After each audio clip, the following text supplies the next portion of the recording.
दर्द, चाहे शारीरिक हो या मानसिक, हमारे जीवन का एक हिस्सा है। इससे कोई बच नहीं सकता। हम सभी कभी न कभी इसका सामना जरूर करते हैं। लेकिन जो बात सबसे ज्यादा मायने रखती है वह यह है कि हम दर्द को किस तरह देखते हैं और उससे कैसे निपटते हैं। मनोवैज्ञानिक दृष्टिकोण से अगर हम दर्द को सिर्फ एक कष्टदायी अनुभव न मानकर इसे जीवन के विकास का एक हिस्सा समझे तो यह दर्द हमें सिखा सकता है, हमें बदल सकता है और हमें मजबूत बना सकता है। आइए कुछ ऐसे मनोवैज्ञानिक तरीकों पर बात करें जिनसे हम दर्द का सामना बेहतर तरीके से कर सकते हैं और इसे कम कष्टदायक बना सकते हैं। पहला है दृष्टिकोण बदलना, यानी कि रीफ्रेमिंग।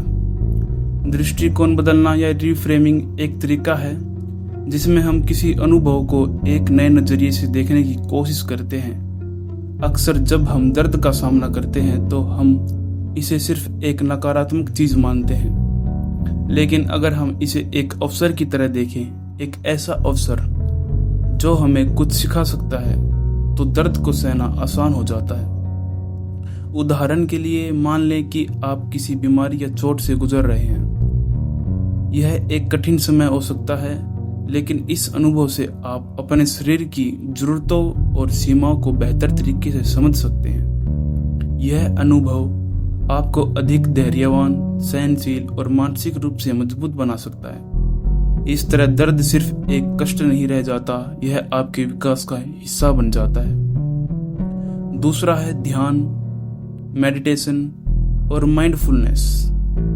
ध्यान और माइंडफुलनेस ऐसी तकनीकें हैं जो आपको प्रेजेंट क्षण में केंद्रित रहने में मदद करती हैं। जब आप दर्द में होते हैं तो यह तकनीकें आपको दर्द की तीव्रता को कम महसूस करने में मदद करती हैं। माइंडफुलनेस का मतलब होता है कि आप अपने अनुभवों को वैसे ही स्वीकार करें जैसे वे हैं, बिना किसी नकारात्मक प्रतिक्रिया के।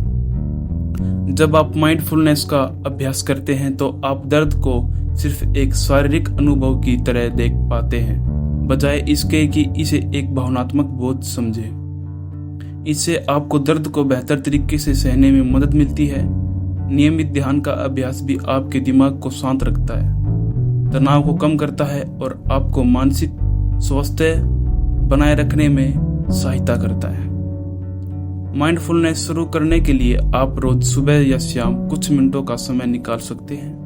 गहरी सांसें लें, अपनी सांसों पर ध्यान दें और अपने मन को भटकने दें। जब भी आपका ध्यान भटके, उसे धीरे धीरे अपनी सांसों पर वापस लाएं। इससे आपको वर्तमान में जीने और दर्द के अनुभव को समझने में मदद मिलेगी।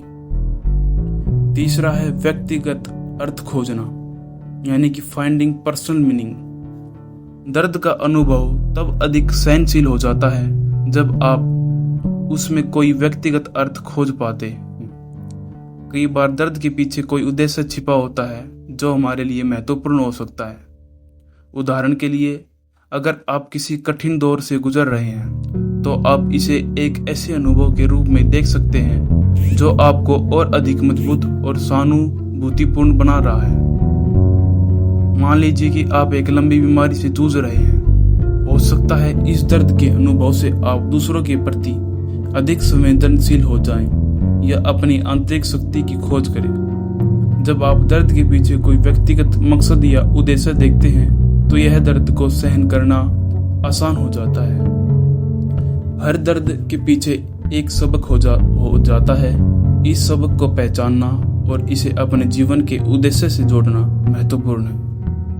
जब आप दर्द को सिर्फ एक अनुभव के बजाय एक उद्देश्य के रूप में देखते हैं तो यह न केवल सहन करने योग्य हो जाता है बल्कि यह आपके जीवन को एक नया अर्थ भी देता है।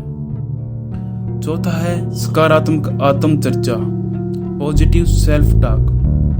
दर्द को सहन करने की क्षमता को बढ़ाने के लिए सकारात्मक आत्मचर्चा एक बेहद उपयोगी तरीका है। जब हम दर्द का अनुभव करते हैं तो हमें अक्सर खुद से नकारात्मक बातें करने लगते हैं, जैसे मैं इसे नहीं सह सकता, यह बहुत कष्टदायक है, यह कब खत्म होगा। लेकिन अगर हम इन नकारात्मक बातों को सकारात्मक बातें बोलने से बदलें तो दर्द का सामना करना आसान हो सकता है। पॉजिटिव सेल्फ टॉक में आप खुद से कहते हैं, मैं इस दर्द को सह सकता हूँ। यह सिर्फ एक अस्थायी अनुभव है, यह मुझे और मजबूत बनाएगा। ये सकारात्मक शब्द न केवल आपके मन को शांत रखते हैं, बल्कि वे आपके आत्मविश्वास को भी बढ़ाते हैं। जब आप खुद से सकारात्मक बातें करते हैं तो आप अपने दिमाग को संदेश देते हैं कि आप इस दर्द का सामना कर सकते हैं। इस तरह सकारात्मक आत्मचर्चा का नियमित अभ्यास करना महत्वपूर्ण है। यह आपको मुश्किल वक्त में अपने आप को समझाने में मदद कर सकता है कि आप इससे बाहर आ सकते हैं।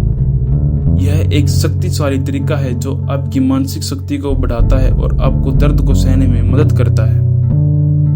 5वां है फिजिकल और मानसिक सहन शक्ति बढ़ाना, building physical and mental resilience.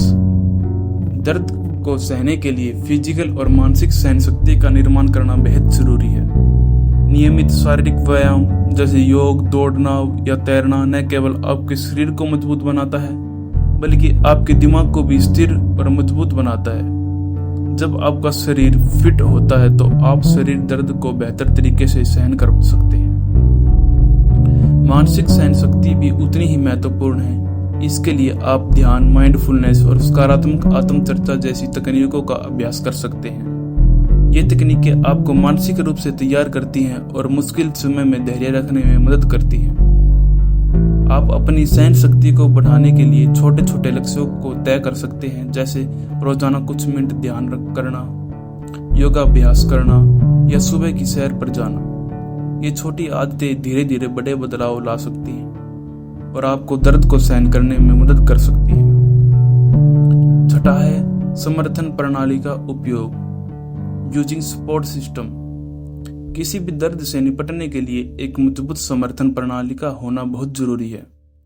आपके जीवन में ऐसे लोग होने चाहिए जो आपकी बातें सुने, आपको समझे और आपके साथ खड़े रहें, चाहे वह दोस्त हो, परिवार के सदस्य हो या एक थेरेपिस्ट।